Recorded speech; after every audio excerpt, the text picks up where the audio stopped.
بسم اللہ الرحمن الرحیم۔ السلام علیکم۔ آپ دیکھ رہے ہیں ریئل لائف اسٹڈی۔ یہ آپ کی کلاس 7 کی بک ہے، computer science grade 7۔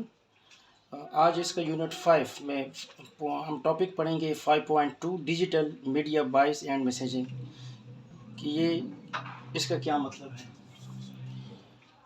Digital media bias and messaging refer to widespread bias of journalists and news producer in reporting various events and stories and digital media. Digital media bias and messaging refer کہتے ہیں اس کا یہ مطلب ہے کہ wide spread آپ پھیلا دیتے ہیں۔ باعث کا مطلب ہے متعصبانہ رویہ۔ متعصب یعنی آپ کسی کے بارے میں ایسے رائے رکھنا جو تعصب پہ بیس کرتا ہو، تعصب پہ مبنی ہو۔ وہ جو عموماً ہمارے آج کل جرنلسٹ جو ہیں یا جو نیوز پروڈیوسر ہے، یعنی جو نیوز چینل کی جو پروڈیوسر ہیں، جو مالکان ہیں، کسی ایک پارٹی کو پسند کرتے ہیں، کوئی دوسری پارٹی کو پسند کرتے ہیں، یا کسی ایک بندے کو پسند کرتے ہیں، تو وہ اس کے بارے میں یا حق میں یا نگیٹو میں کوئی بھی سچ انفارمیشن اگر آپ اسپریڈ آؤٹ یعنی وائڈ اسپریڈ کر لیتے ہیں، پھیلا دیتے ہیں، وائرل کر دیتے ہیں، تو اس کو کیا کہتے ہیں؟ Digital media bias and messaging. یعنی اس کو اصل میں یہ جو ریفر ہوتا ہے کہ اس قسم کی ایکٹنگ کو، اس قسم کی حرکت کو جو آپ جرنلسٹ عموماً کرتے ہیں تھرو میسیجنگ، یعنی میسیجز کسی سم ون کو کر لیتے ہیں یا کوئی ویڈیو اس طرح وائرل کر لیتے ہیں، اپنے نیوز چینل پہ خبر چلا دیتے ہیں، تو اس کو کہتے ہیں کہ digital media bias and messaging. Digital media include, digital media اس میں کون کون سی چیزیں شامل ہیں؟ سوشل میڈیا سائٹس جو کہ ہمارے واٹس اپ ہیں، فیس بک ہیں، ٹیلی گرام ہیں، اسی طرح اور کافی سارے جو ہمارے سوشل میڈیا سائٹس ہیں ان پہ خبر چلانا۔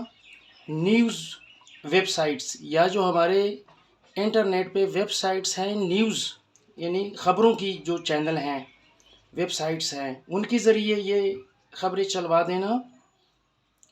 Internet based radio and television channel, یا عموماً جو انٹرنیٹ کے ذریعے جو ہم ریڈیو وغیرہ سنتے ہیں یا ٹیلی ویژن چینل اکثر ہم دیکھ رہے ہوتے ہیں کہ اگر ہماری کوئی لائٹ چلی جاتی ہے ٹی وی پہ، ہمیں کوئی میچ شروع ہے، تو اس کے بعد ہم پھر سوشل میڈیا کے اوپر وہ ٹیلی ویژن چینل ان کے بنے ہوتے ہیں وہ آن کر لیتے ہیں، کرکٹ میچ دیکھتے ہیں۔ تو یعنی اس تمام جو یہ ویب سائٹ ہے، سوشل میڈیا ہے، انٹرنیٹ ہے، ریڈیو ٹیلی ویژن چینلز ہیں، ان کو ڈیجیٹل میڈیا کہتے ہیں۔ اس میں یہ تمام یہ شامل ہیں۔ Media bias is the tendency to support or be against someone or some thing.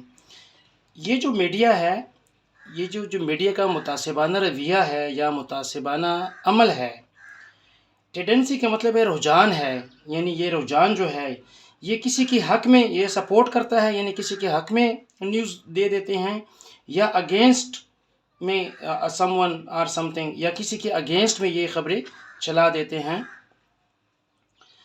تو اسی طرح further media bias is influenced, یعنی میڈیا جو میڈیا ہمارا متاثر ہو چکا ہے وہ کس سے اثر انداز یا اثر لیتی ہیں؟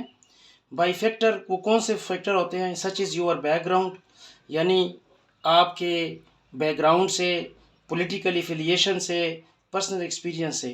عموماً میں یہاں پہ ایک ایگزامپل کوٹ کر لیتا ہوں کہ ابھی ڈاکٹر قدیر خان ہمارا ایک سائنسدان تھا، پاکستان کا محسن پاکستان اسے کہتے ہیں۔ تو ابھی کچھ میڈیا چینل پر جو مشرف صاحب کے دور میں کچھ باتیں لیک ہو گئی تھی کہ جی اس نے کوئی ہمارے جو ایٹمی ری ایکٹر ہے، ایسا کوئی حساس قسم کی انفارمیشن کو، یعنی اس قسم کی ابھی وہ نہیں پتہ کہ وہ فیکٹ پہ مبنی ہے یا وہ کسی اس کا بیس نہیں ہے، لیکن ہمارے میڈیا چینل پہ کچھ اس قسم کی خبریں محسن پاکستان کے بارے میں، اللہ پاک اس کو جنت نصیب کرے، کہ اسپریڈ آؤٹ ہو گئی ہیں کہ اس کو کافی مشکل کا سامنا کرنا پڑا۔ یا اس قسم کے جو ہمارے پولیٹیکل لیڈرز ہوتے ہیں، یا ہمارے ٹیچرز کچھ ہوتے ہیں، یا ہمارے جو کچھ ایسے انٹرپرینور ہوتے ہیں کہ ان کے بارے میں کچھ میڈیا چینلز کو یا کچھ سوشل میڈیا کچھ لوگوں کو خاص پرابلم ان سے ہوتی ہے، تو وہ اس قسم کے فیک نیوز یا ان کی پرسنالٹی کو ڈیمیج کرنے کے لیے ایسی کوئی رپورٹنگ کر لیتے ہیں جرنلسٹ یا کوئی ویسے وائرل کر لیتے ہیں، تو اس تمام حرکت کو، اس تمام ایکٹنگ کو یہ کس زمرے میں آتے ہیں؟ اس کو ہم کیا کہیں گے؟ Digital media voice and messaging. تو یہ اس ٹاپک کے زمرے میں جو میں نے بتا دیا ہے اس میں آتا ہے۔ تو کم از کم بچوں آپ کو اس چیز کا اویئرنیس ہو جائے کہ سوشل میڈیا میں کافی سارے چھوٹے چھوٹے ٹاپک ہوتے ہیں، ان کا آلموسٹ تقریباً مطلب سیم لیا جاتا ہے، لیکن اگر اس کو آپ بہت مائکرو لیول پہ لے آ جاتے ہیں تو وہ پھر الگ الگ اس میں کائنڈز میں ہوتے ہیں، یعنی الگ الگ اس میں ٹائپس میں شمار ہوتے ہیں۔ تو یہ آج کا ٹاپک تھا ہمارا کہ digital media voice and messaging کسے کہتے ہیں، یہ ہم نے ڈسکس کیا۔ بیٹا اس چینل کو ابھی تک اگر آپ نے سبسکرائب نہیں کیا ہے تو اس کو سبسکرائب کر لیں، اس کو لائک کریں، شیئر کریں۔ میں کوشش کرتا ہوں کہ ویڈیو کو چھوٹے چھوٹے بناؤں تاکہ زیادہ ٹائم آپ کا نہ ہو اور آپ کا کنسیپٹ بھی کلیئر ہو جائے، اور ون بائی ون فکر کو بھی ایلوبریٹ کرتا ہوں، کوشش کرتا ہوں کہ آپ کو میری بات سمجھ میں آ جائے۔ تو امید میں کرتا ہوں کہ آپ کو یہ میری جو ٹاپک ہے یہ سمجھ میں آ چکی ہوں گی۔ اگر پھر بھی کوئی اس میں کوئی پرابلم فیس ہو رہی ہے تو آپ مجھے کمنٹس میں بتا سکتے ہیں۔ تھینک یو، خدا حافظ۔